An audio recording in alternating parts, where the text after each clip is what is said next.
За единствена чистота во вашиот дом. Поли. Ова се култните производи на хемискиот гигант Охис. По распадот на Југославија почна и бавното распаѓање на фабриката, од која некогаш екзистираа околу 5000 семејства. Просторот од речиси 100 хектари сега е запустен. Погоните се руинирани,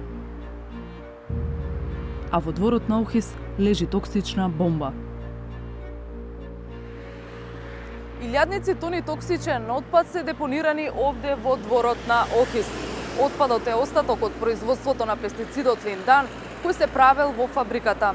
Меѓу токсичните супстанции овде има и значителни остатоци на линданот, кој од 2009 е забранет за производство. Речиси една деценија подоцна, Македонија се уште бара начин како најбезболно да ја затвори оваа отворена рана. Линданот е пестицид кој порано се користел во земјоделството.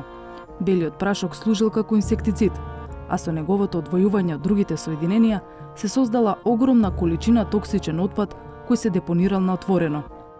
Погонот за производство на овој пестицид имал најмалку вработени, но носел најголем профит за Охис, вели пензионираниот хемиски инженер Перо Нане. Самиот производ и нус производите многу смрдеа. Дори сите алишта и работници што работеат тука со денови не можеа да се изветрат толкова голема смрда. И мораше обавезно да се бањат. За секој влегување и излегување погод да се бањат. А линданот одеше како алва. Линданот се продаваше. Самиот линдан е целото производство не остануваше ни грам. Толку се барано што беше производот. Одеше во Западна Европа, дури во Русија одеше. Молеа, толку што беше ба. Така да, линданот од него ништо не остана. Едино ако остана приликом пработка некој вака процент као отпадно. Нане вели дека поради немањето обучен кадар, смртноста кај вработените во овој погон на Охис била висока. Не знае што значи тоа.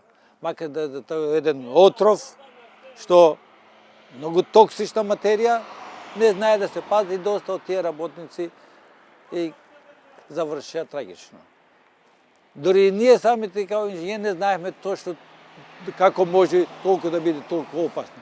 И после тоа 80-те години дојде, се прекинува, се забрани, мислам во Европа го забрани, штом се забрани Европа и кај нас забрани и приказната крај. Депонирањето на отпадот се вршело рачно. Се сеќава и пензионерот Кирил Трпковски, кој работниот век го минал до опасниот линдан. Овде овие што се големи као ричиња, тука имаше линда закопано. Секоја смена по 10 корчиги, зависи производството како ишло и така тоа се збирало. Тоа се фрлаше тука, кога запре полнот и се затрпа со земја, после така остана. Цело време, 30 години така се работеше тоа. Иако затрупани смртоносните супстанции во Охис се сметаат за најжешка еколошка точка во Македонија, вели професорот по хемија Трајче Стафилов. Отпадите се составени од различни хемиски соединенија, во кои што еден е линданот. Земјаната покривка со која е покриен отпадот не представува никаква заштита. Напротив, земјата се контаминирала од отровите и така се создала уште поголема маса од 40.000 тони опасни супстанции кои со децении се оставени на отворено. Со текот на времето бетонските базени распукале, па со линдан се контаминирали подземните води. Се дистрибуираат частичките во воздухот, значи луѓето се изложени на вдишување на тие частички, несување во организмот. Исто така, поради делумната растворливост на дел од овие изомери, тие се присутни во подземните води и истражувањата и нашите пред 10 години и дополнителните кои што се вршени потоа покажа високи, енормно високи концентрации на овие изомери во подземните води. Почвата не само самата депонија, туку и околната почва, бидејќи се дистрибуира тој материјал и во околината, е во голем размер исто така контаминирана. Што значи, кога зборуваме за можно решение, не треба да се задржиме само на решение на елиминација на отпадот како таков на самата депонија, туку ќе мора да се размислува на ремедиација и на поширокото подрачје. И на подземните води секако. Истражувањето на професорот Стафилов покажало дека од севкупниот отпад кој натаму се наоѓа во Охис, канцерогениот линдан е присутен со речиси 10%. Високотоксични се и останатите 90% од отпадните супстанции, кои се сметаат за потенцијално канцерогени. Државата нема стандард или правилник според кој би се оценила штетноста на ова жариште за почвата. Па професорот се водел од две гранични вредности за дозволена почвена токсичност во Холандија. Една гранична вредност која што ви укажува над која граница се сметат почвите загадени со некоја супстанца. Има уште една гранична вредност над која што дури е наречена интервентна вредност, за која што мора веднаш да се интервенира. Не се дозволува во Холандија таква состојба да постои воопшто. Нашите почви во потесното подрачје на депонијата не се загадени над тие интервентни вредности, значи мора да интервенираме. Колку се токсични отровите од некогашниот гигант, познато име на жителите од околните населби. Добар ден, повелете. Имам тази ептен. Трговецот Слободан Митревски, кој има тезга на локалното пазарче во Драчево, вели дека поради загадувањето на водата трпело и земјоделското производство. Купувачите постојано прашувале од каде се производите. Бегаа луѓето. Искрено бегаа. Од кај е производот, од Лисиче, од Драчево, сите бегаа. Едно известно време. Зошто? Па се плашеа. Као Боже било канцерогено, не знам што. Имаше афера, дали беше вистина или не знам. Зошто канцерогено? Од што? Па од тој погон од Линдер таму, од Охис. Откако се приклучиле на друг водовод, велат бизнисот го спасиле, но останала загриженоста за здравието. А сите знаат дека има некое загадување. Дека доаѓа од тој Охис, од Линдерот. Тој погон треба да се уништи, сега државата нека мисли. И државата помислила на проблемот, а првичните показатели од тестирањата биле изненадувачки и загрижувачки. Испитувањето на присуството на токсини во крвта кај 56 девојчиња на неполни 8 години кај кои настапил предвремен развој на млечни жлезди како вовет во пубертет, покажало присуство на линдан кај 10% од тестираните деца. Девојчињата биле од различни делови на Македонија, а најмногу 40 од нив биле од Скопје. Студијата е направена во 2007 и во неа се констатира дека покачените нивоа на линдан кај оваа популација треба дополнително да се испитаат. Овие резултати се споменуваат и во брошурата за ОХИС, која Министерството за животна средина ја испечатило во 2014-та. Како не очекува наот од студијата беа високите концентрации линдан во крвта на испитаниците, дури и во контролната група.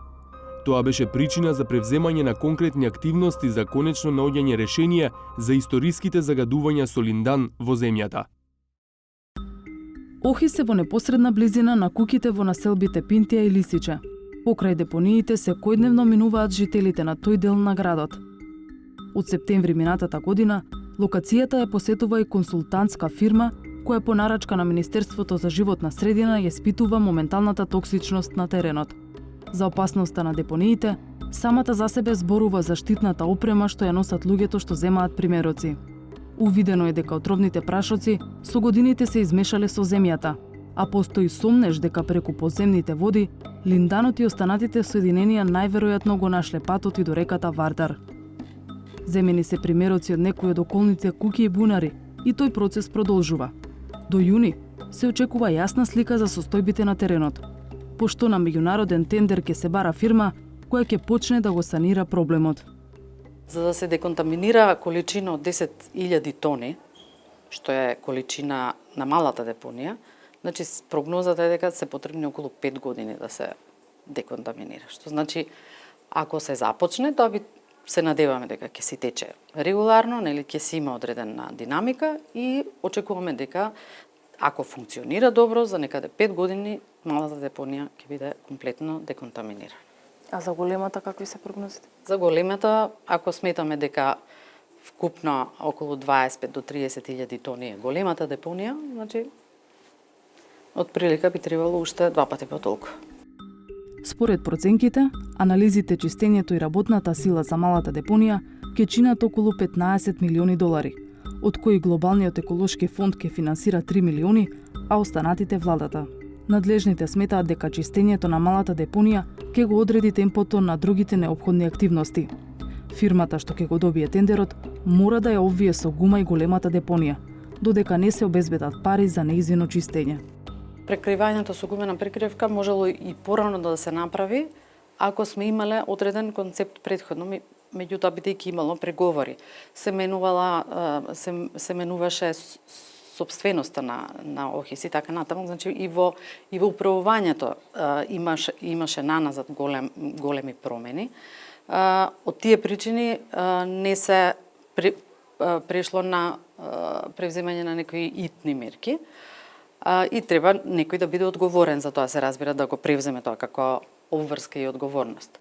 Но освен отпадот кој го остави погонот Линдан, истражувањата на професорот Стафилов покажале дека ОХИС ја контаминирал средината и со жива и со остатоци од работата на другите погони. 5-6 пати повеќе жива имаме во подземните води од максимално дозволените. Како да се деконтаминира целиот простор, допрва ќе се бара помош од странски фондови за отпочнување студии. Иако тоа е бавен и скап процес, стручната јавност е децидна. Доколку не се почне веднаш, под атмосферските влијанија отровите ќе се разнесат уште повеќе. За последиците Стафилов посочува на еден познат пример од светот на труење со токсични супстанци.